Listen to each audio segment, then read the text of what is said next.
I've seen a lot of tension on social media, on Facebook. You know, after the shooting in Dallas, posting, that it was black people's faults. It was the cops' faults for the incidents that happened in Louisiana and Minnesota.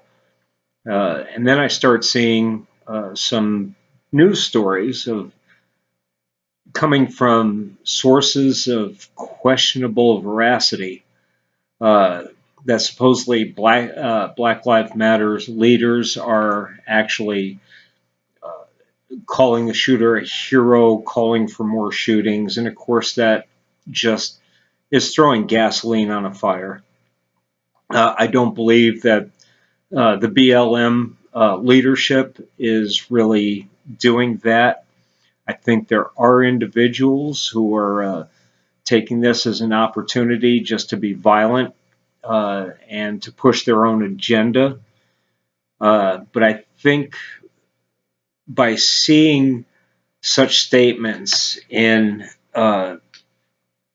seeing such statements come across like Facebook and Twitter and everything as factual news articles uh, is just, again, it's the elitists pushing society towards division, pushing us towards a possible race war.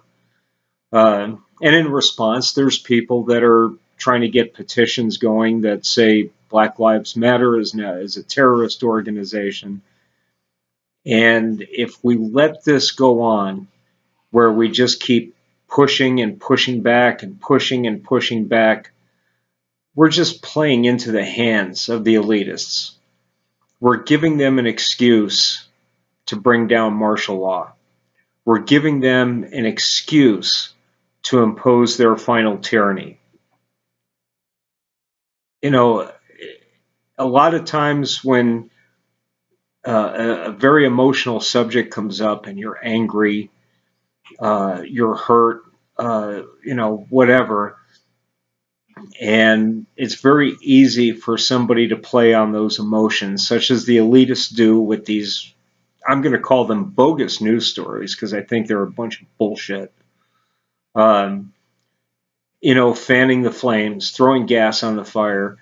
It's very easy to, once you're worked up, to continue that overly emotional mode and feed into it and continue ramping it up, so to speak.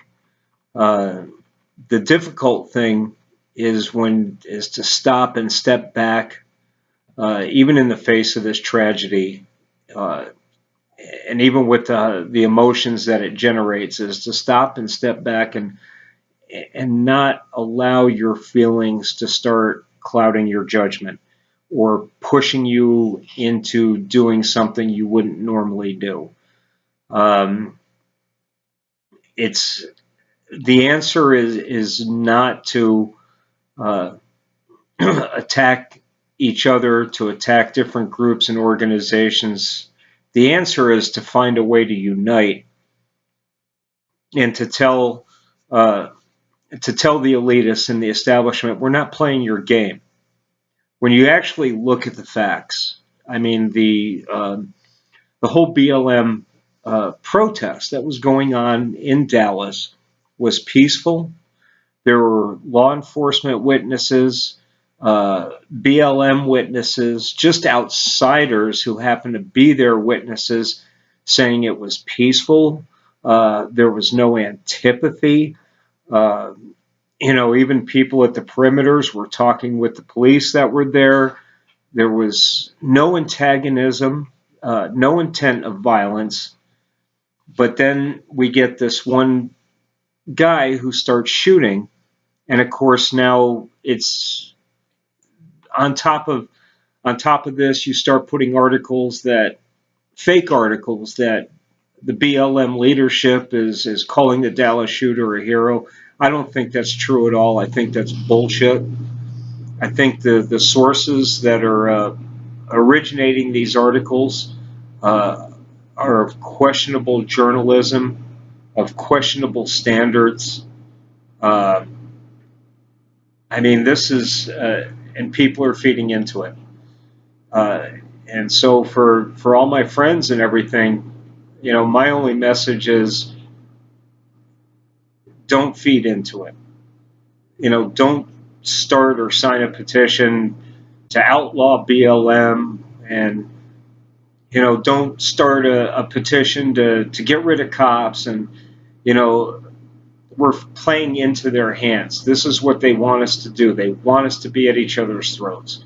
They want us to fight against each other, hoping it erupts into violence so they can bring in martial law and finally establish their tyranny that brings us all down.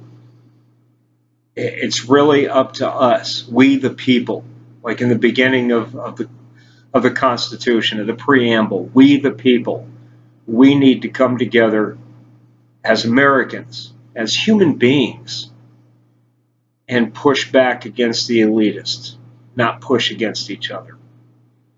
I mean, these events are really sad, and I know everybody is, like I said, ramped up emotionally and everything, but just to go back and forth and start pushing back and forth against each other is not the answer. We need to unite and stop the real enemy, and that's the puppet masters behind the strings. Thank you.